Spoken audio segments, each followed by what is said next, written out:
Então abra a sua Bíblia no livro de Jó, capítulo 23, versículo 8, que diz assim: Eis que vou adiante, mas não estais ali.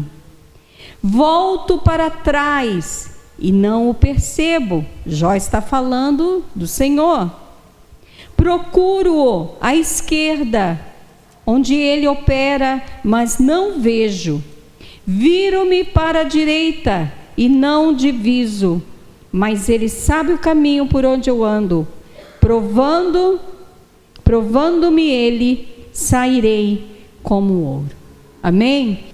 Sabe, irmãos, quantas vezes esse clamor de Jó, porque Jó aqui está clamando ao Senhor, quantas vezes esse clamor de Jó é também a experiência do clamor do nosso coração. Quantas vezes você, nessa jornada cristã, você se sentiu muito sozinho, muito sozinha,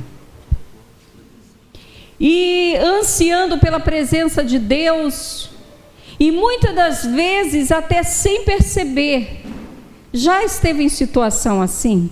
Você não está fora do caminho do Senhor, você não se desviou, mas há tempos, há situações em nossas vidas que parece que por causa das situações que nos cercam, por causa dos problemas, nós nos sentimos tão sozinhos que parece que Deus não está ali.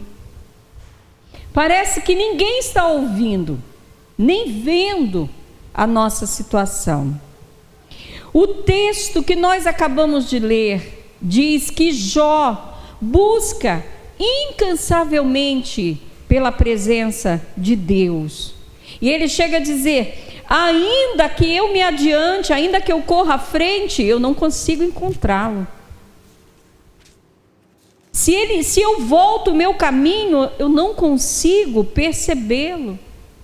Porque, irmãos, que muitas das vezes parece que houve um desencontro entre nós e o Senhor. Vamos para frente, ele não está. Então vamos voltar, ele não está. Vou para a esquerda, ele não está. Vou para a direita, ele não está. Porque muitas das vezes na vida cristã, nessa jornada, parece que estamos num desencontro em relação à pessoa de Deus. Por que isso acontece? Porque a vida, irmãos, ela é uma jornada. A vida é uma caminhada. A vida não é um dia. A vida não é uma noite. A vida não é um final de semana. A vida cristã é a mesma coisa. Nós estamos numa jornada, numa caminhada. A vida cristã não é um final de semana, não é uma conferência, não é uma vigília, não é um culto de domingo à noite. A vida cristã é uma jornada e todos os dias nós temos que caminhar nessa jornada. Sabe, queridos, essa jornada na vida cristã, ela é determinada por Deus para cada um de nós. E talvez você diga: pastora, mas Deus preparou já a minha jornada cristã? Sim. Sabe, irmãos, antes mesmo da fundação do mundo, Deus já preparou um plano eterno. Aleluia. Você não precisa acordar todos os dias em meio aos seus afazeres, ao seu trabalho, no meio da sua família ou onde você está, e começar a falar com Deus: o Senhor planeja algo para o meu futuro, o Senhor planeja a salvação minha e da humanidade, porque estamos todos perdidos. Não, a Bíblia diz que antes da fundação do mundo, Deus já tinha um plano eterno. Por isso é uma graça imerecida, não é por esforço, não é por religiosidade, não é porque nós somos bons, de forma alguma. Esse plano de Deus na graça de Jesus, esse propósito de Deus em Jesus, está nessa jornada que nós caminhamos com Ele. Toda pessoa, toda criança que nasce nesse mundo, Deus tem um plano para ela. Deus tem um plano de salvação, Deus tem um plano familiar, Deus tem um plano profissional, Deus tem um plano maravilhoso. Por isso, o inimigo das nossas almas, Satanás, ele é tão violento, porque ele sabe que Deus tem um plano para cada pessoa, e tudo que Deus faz, desde o princípio, Ele mesmo declarou, é muito bom. Sabe, irmãos, a vida cristã é uma jornada, e nessa jornada Deus tem um propósito. E o propósito de Deus, nessa jornada, nessa caminhada que nós temos, nessa vida com Ele, Ele nos dá uma missão para realizarmos e desenvolvermos. Qualquer pessoa no mundo inteiro, qualquer pessoa, rica, pobre, inteligente, uma pessoa ignorante, uma pessoa bem formada, uma pessoa sem nenhuma formação, de qualquer cultura, qualquer língua, qualquer nação, qualquer tribo, toda pessoa nesse mundo não encontra propósito para a sua existência enquanto não encontrar o caminho nessa jornada. Há muitas pessoas fazendo um caminho e pensam que nesse caminho elas vão encontrar resposta para as suas perguntas, mas não vão. Só há um lugar onde nós encontramos propósito da vida: quando estamos na jornada junto com Jesus. E queridos, essa jornada, esse propósito é tão importante que Deus falou para o seu povo em Deuteronômio 5, versículo 33, o Senhor disse: andem sempre pelo caminho que o Senhor, o seu Deus, ordenou a vocês, para que tenham vida e tudo vá bem com vocês, e os seus dias se prolonguem na terra a qual tomarão posse. Ele tem um propósito, Ele tem uma jornada, Ele tem uma missão para mim, para você. E nesse propósito, nessa jornada, nessa missão, Ele tem um caminho para nós trilharmos. A pergunta é: por que, sabendo que Deus tem um caminho para nós, muitas das vezes insistimos em sair da presença dEle e irmos por outros caminhos? Porque o que eu estou falando hoje à noite não é nenhuma novidade para você. Mas por quê?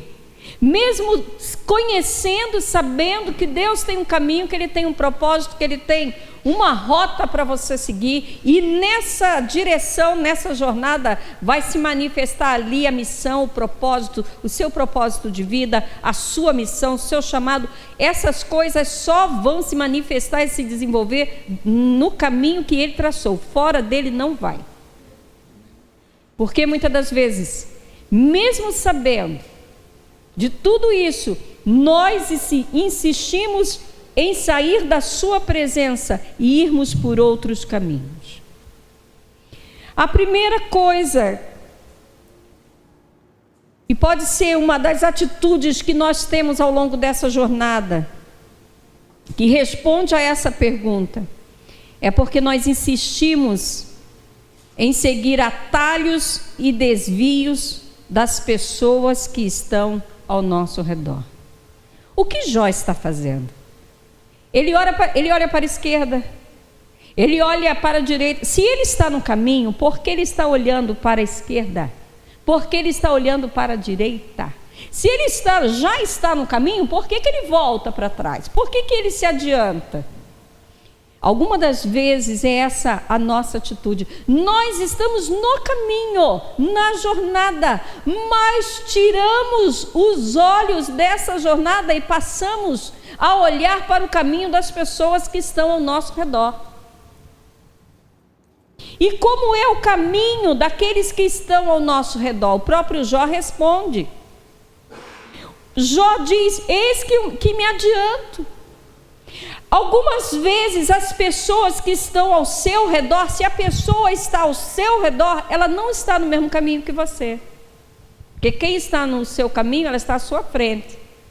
Mas se ela está ao seu redor, se você tem que olhar para um lado, olhar para o outro, é porque a pessoa está num caminho paralelo.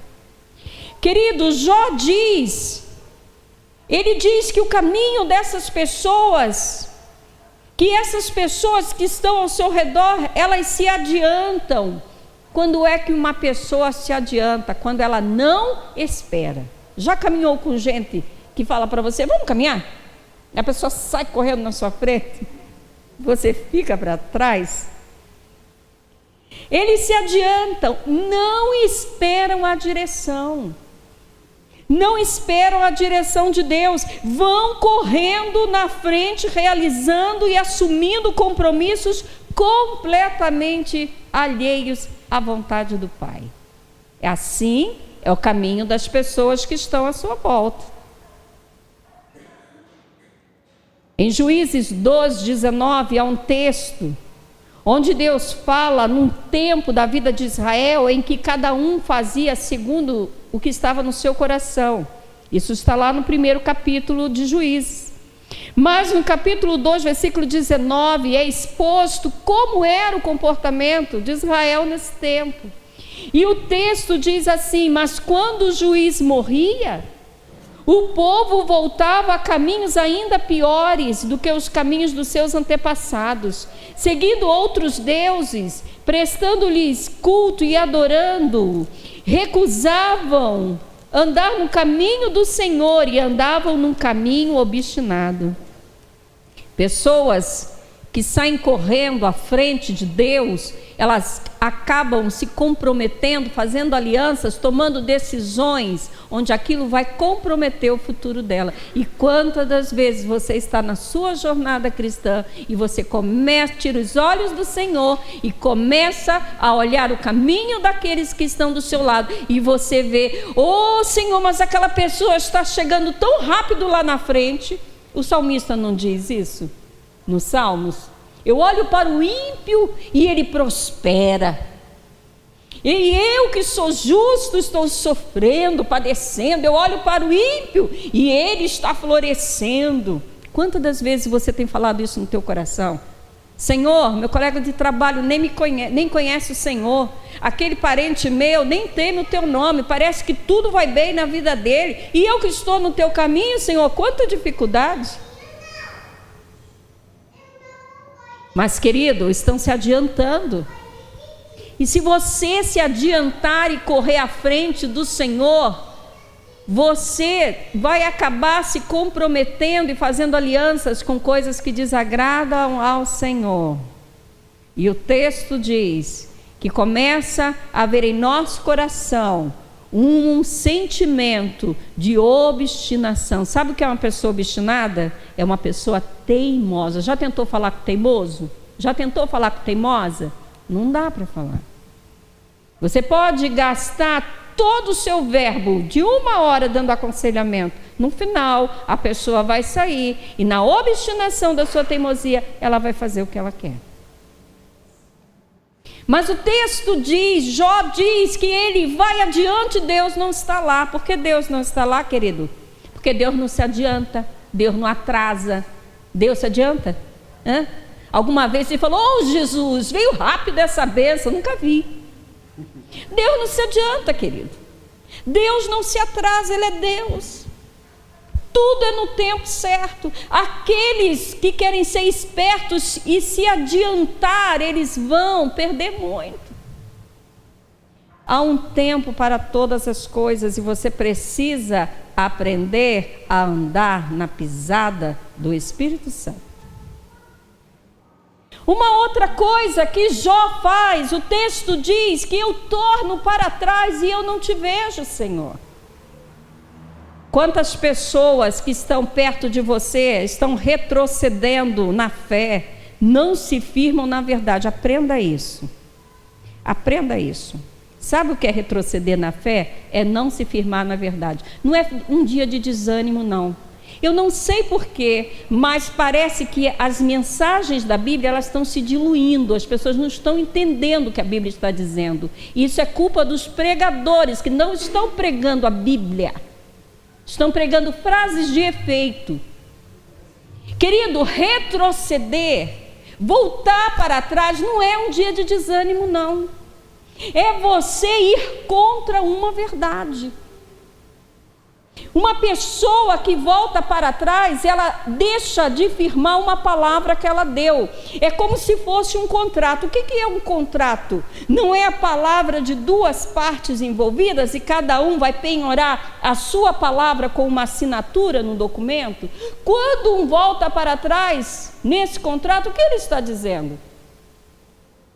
Ele deixou de se firmar na verdade e está se apoiando na mentira. Jó diz que ele volta para trás e não vê o Senhor. Gente que retrocede, se volta para trás, ele não se firma na verdade. Quantas das vezes, querido, você está na sua jornada, na sua caminhada, ali onde está o propósito de Deus, onde está a missão, o chamado de Deus para você, quantas das vezes você vê os que voltam para trás e você volta também, achando que vai ganhar alguma coisa com aquilo, achando que vai encontrar Deus naquele retrocesso? Não vai, querido, não vai. Inclusive há um texto na Bíblia, em Hebreus, onde o apóstolo aos Hebreus diz que a alma do Senhor não está com aquele que retrocede, com aquele que volta.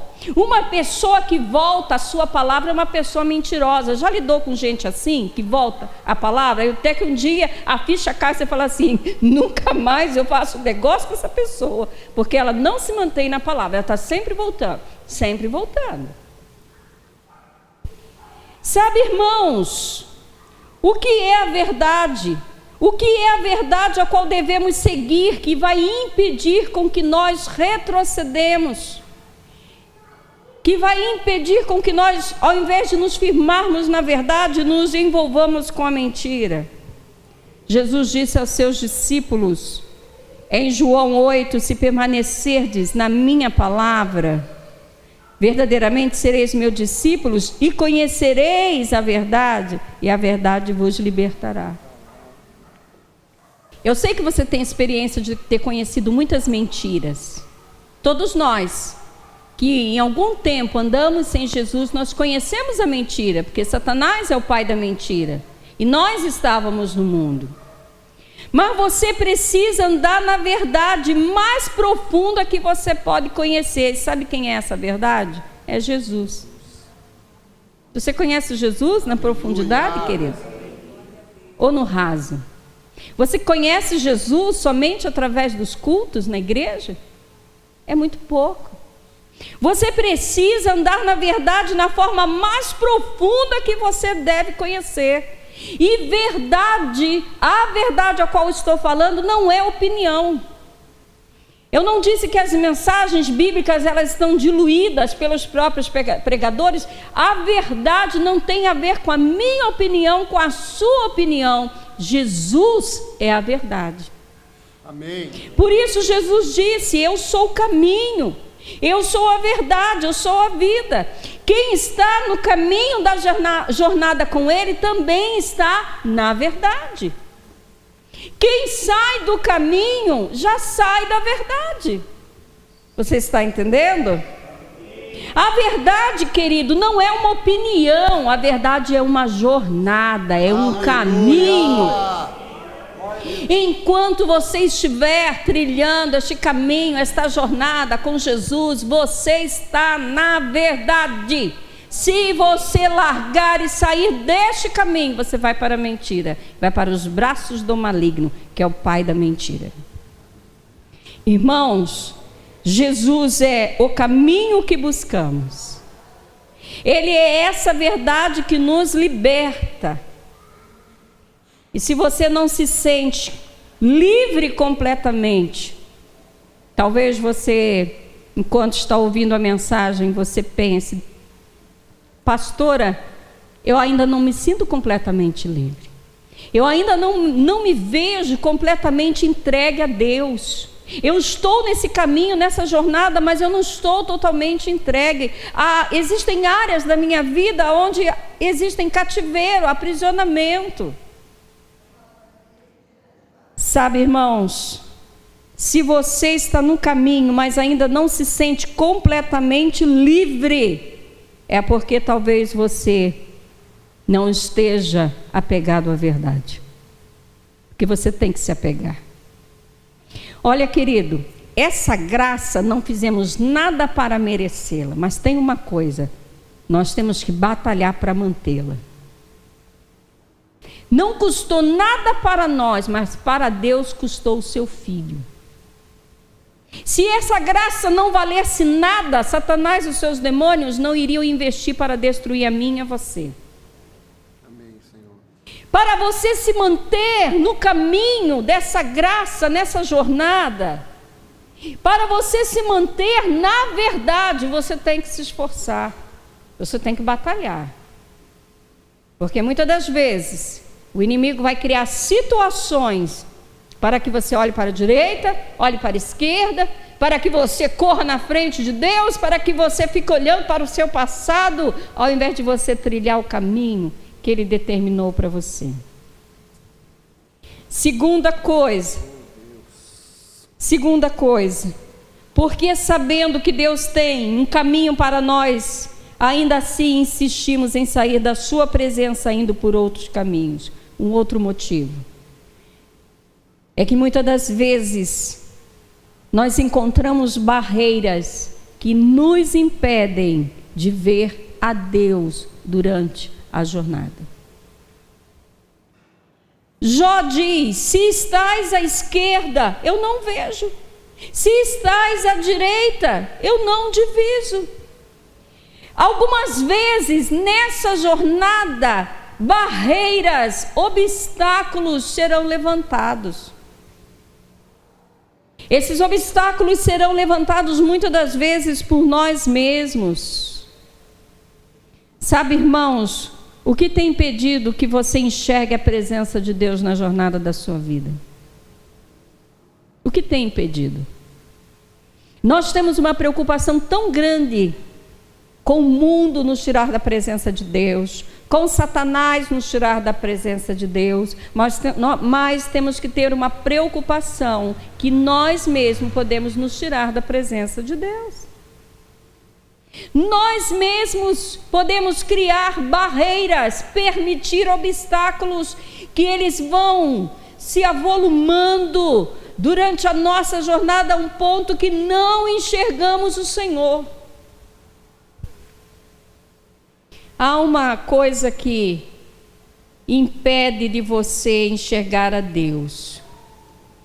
É quando você enche a sua alma de entulho, enche a sua alma de lixo, enche a sua alma de coisas que bloqueiam a visão de Deus. Querido, dê uma boa olhada na sua alma. Dê uma boa olhada para dentro de você. Às vezes, irmãos, nós temos dentro de nós imensas barreiras de impedimento. Temos. E quando nós olhamos, tentamos achar Deus, nós não encontramos. O salmista Davi sentiu isso. Oh, minha alma, por que estás abatida? Nem ele sabia. Havia um abatimento tão grande, ele havia sido perseguido pelo seu rei, quase à morte, traído pelos seus amigos, praticamente abandonado pela sua família, porque em nenhum momento você vê a família de Davi se manifestando para defender ele em relação a Saul. E em um determinado momento, o rei Davi diz: por que estás abatido a minha alma? Por que você se desfalece? Irmãos, quantas das vezes nós estamos olhando as coisas pelos olhos de uma mentira. Sabe que quando você olha de uma maneira errada, você vê as coisas erradas e você discerne errado. Não é assim? Então, no jantar dos casais eu estava sem óculos e eu sabia um lugar lá na mesa onde havia melancia picada. Mas eu estava sem óculos, eu não conseguia ler. E melancia picada e tomate picadinho, tudo parecido. Eu peguei e enchi o prato de tomate. Os meus olhos estavam turvos, sem os óculos. E eu vi o que eu queria, mas não era verdade. Os escombros em nossas almas, o lixo que muitas das vezes nós permitimos que acumulem nas nossas almas, causado pelos sentimentos, as decepções, as frustrações, vão se avolumando diante de nós, que não conseguimos enxergar as coisas como elas devem ser. Nós passamos a enxergar pelos olhos da mentira. Por isso Davi orou ao Senhor no Salmo 139, e ele disse: sonda-me, ó Deus. Ele nem quis analisar. Percebe a diferença quando eu peço para que você volte o seu olhar para a sua alma, mas esse voltar o olhar para dentro de si é com a ajuda do Espírito Santo. Então o salmista Davi no Salmo 139 ele diz: sonda-me, ó Deus, analisa o meu coração, examina-me e avalia as minhas inquietações. Por quê? Porque ele sabe que há escombros na sua alma, existe muito lixo na sua alma, e que se ele for analisar o coração dele, se ele for avaliar os sentimentos dele, ele vai cometer erros. Então ele pede que Deus faça isso. O Espírito Santo faz isso. O Senhor Jesus diz que o Espírito Santo ele veio para nos convencer do pecado, da justiça e do juízo. É Ele quem fala conosco. Sabe, irmãos, talvez na sua alma você tenha um quartinho de despejo. Sabe aquele quartinho de despejo? E a Bíblia, ela faz várias menções com respeito à nossa alma e às nossas emoções. A Bíblia, ela fala sobre o coração do homem, que do coração do homem procedem as decisões da vida, que do coração das pessoas vêm os maus desígnios. Coisas boas ou ruins vai vir do coração, da alma da pessoa. Se ela tiver um quartinho de despejo, onde ao invés de jogar as coisas fora, ela vai acumulando, vai ter uma hora que você não vai enxergar o Senhor. Você não vai. Como Jó declara aqui: se estás à esquerda, eu não vejo, não estou conseguindo enxergar. Se estás à direita, eu não diviso. Sabe, querido, você precisa lançar fora e descartar tudo que tenha entulhado o seu coração. Você precisa avaliar o que vale a pena e o que não vale a pena guardar. Porque saiba de uma coisa: tudo que não presta, que ocupa um lugar, ocupa o lugar de algo que deveria ser útil. Se você quer comprar um móvel novo e você não dá logo o velho, você nunca compra o novo. Porque todo dia você olha, ele está lá. No dia que você dá, você não, eu tenho que repor. Não é verdade? Não é? Todo entulho, todo lixo, toda coisa que não presta nas nossas vidas, tenha certeza disso, está ocupando o lugar de uma coisa que deveria ser boa. Por isso você tem que tirar da sua vida. Sabe, Eclesiastes capítulo 3, versículo 6 diz que há tempo de guardar, mas há tempo de jogar fora. É bíblico, irmãos. Há tempo de guardar e há tempo que você tem que fazer uma faxina na sua vida e jogar fora, querido. É você que vai ter que fazer isso. Há pessoas que ficam 10, 20, 30 anos com os mesmos sofrimentos, as mesmas lamúrias, as mesmas reclamações, mantendo, querido, na sua memória lembranças amargas que já deveriam ter jogado fora. E o nosso Deus é Deus que faz nova todas as coisas. Amém, Senhor. Sabe, irmãos, tudo tem seu tempo. Há tempo de guardar, mas há tempo de lançar fora. Querido, você deve fazer uma faxina no seu coração. Sabe, irmãos, nós precisamos entender que aquilo que não presta vira lixo dentro de nós e não é bom. Há pessoas com o coração entulhado de raiva, ódio, angústia, coisas que aconteceram lá atrás. A pessoa vive como se aquilo tivesse acabado de acontecer. Querido, é tempo de jogar fora. Sabe quem gosta de lixo? Por isso que os demônios vêm. Um dos grandes problemas na libertação é esse. Os demônios vêm para a vida da pessoa porque ela tem lixo dentro dela. Sabe quem gosta de lixo? Rato, barata, cobra também, porque a cobra vem atrás do rato. Animais, bichos peçonhentos, eles vêm atrás do lixo. Sem falar as larvas.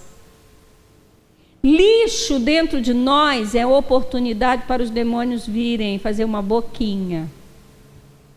E para eles vai ser um restaurante.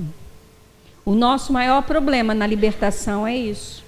É a pessoa crer que ela precisa jogar a lixarada que está dentro dela fora.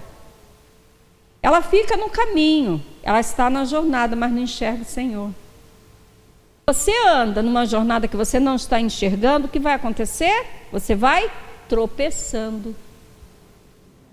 Por isso que há crentes que não se firmam, vivem tropeçando na fé. Por quê?